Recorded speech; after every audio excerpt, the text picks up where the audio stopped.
Hello viewers, আশা করি ভালো আছো। প্রতিবারে না আপনার সামনে নতুন আরেকটি ভিডিও নিয়ে চলে আসলাম। আজ কিন্তু একটা ইউনিক ভিডিও নিয়ে আসলাম যে আপনাদের কিন্তু সতর্কতামূলক কিন্তু ভিডিওটা, যে আপনারা জানেন যে এটা কিন্তু আমি একটা ভিডিও ক্রিয়েট করছিলাম যে আমাদের দেশে কিন্তু একজন রোগী কিন্তু HMPV ভাইরাসে কিন্তু আক্রান্ত হয়েছিল এবং সে রোগী কিন্তু শনাক্ত হয়েছিল।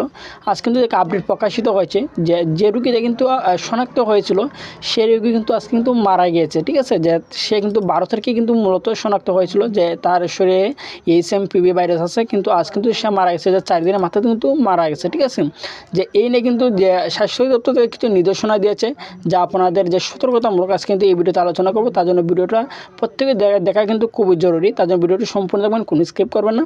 তার আগে বলি না, আপনি যদি এই চ্যানেল নতুন হয়ে থাকেন তার আপনার কাছে রিকোয়েস্ট থাকবে যে এই ধরনের নিত্য নতুন অল এডুকেশন আপডেট সবার আগে পাওয়ার জন্য অবশ্যই চ্যানেলটি সাবস্ক্রাইব করে পাশে থাকবেন, কারণ আপনার লাইক এবং সাবস্ক্রাইবের কারণে কিন্তু আমাদের নতুন আরেকটা ভিডিও তৈরি করার অনুপ্রেরণা সৃষ্টি করে।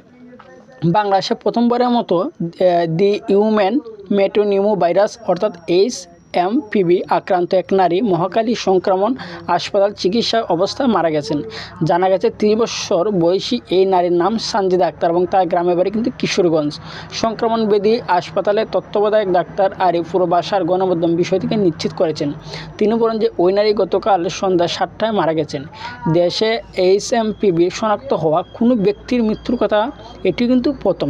তিনি কিন্তু প্রথম শনাক্ত হয়েছে এবং তিনি কিন্তু প্রথম কিন্তু মৃত্যুবরণ করছেন।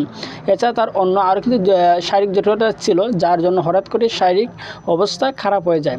ইতিমধ্যে HMPV ভাইরাস নিয়ে স্বাস্থ্য অধিদপ্তরের সতর্কতা জারি করছে এবং এর মধ্যে এলো কিন্তু মৃত্যুর খবর। এই অবস্থা অনেকের মধ্যে আতঙ্ক ছড়িয়ে পড়ার সংখ্যা প্রকাশ করছে অনেকেই। স্বাস্থ্য অধিদপ্তর জনগণের জন্য সচেতনতা বৃদ্ধি করার জন্য অনুরোধ জানিয়েছে। যে 12 জানুয়ারি সানজিদা আক্তারের HMPV ভাইরাসে আক্রান্ত হওয়ার খবর পাওয়া যায়। জানা গেছে তিনি বিদেশে সফর করেননি এবং তার আক্রান্ত হওয়ার কোনো আন্তর্জাতিক ভ্রমণের ইতিহাসও কিন্তু ছিল না।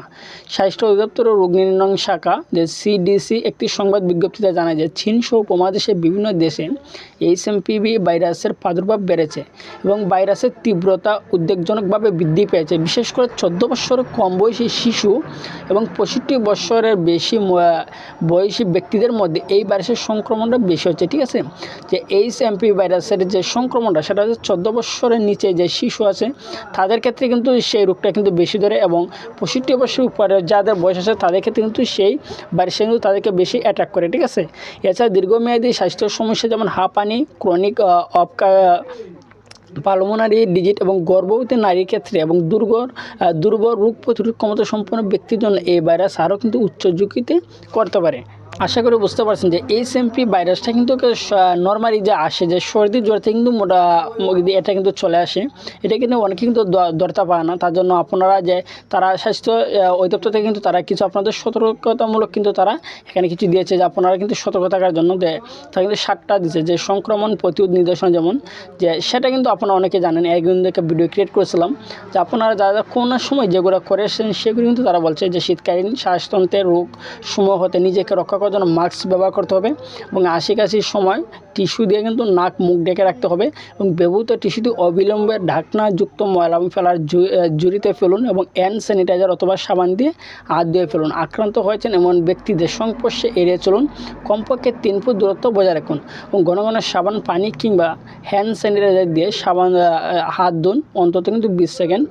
অপরিষ্কার হাতে চোখ নাক মুখ ধরবেন না এবং আপনি জ্বর কাশি এবং শ্বাসতন্ত্রে আক্রান্ত করে সুস্থ না হওয়া পর্যন্ত বাড়িতে থাকুন।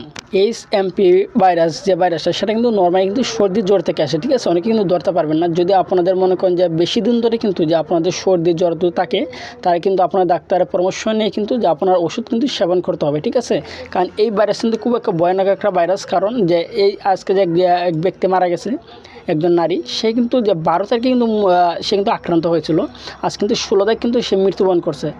আশা করি বুঝতে পারছেন যে রোগটা কিন্তু খুবই ভয়ানক একটা অবস্থা। তার জন্য সবাই কিন্তু সতর্ক থাকবেন।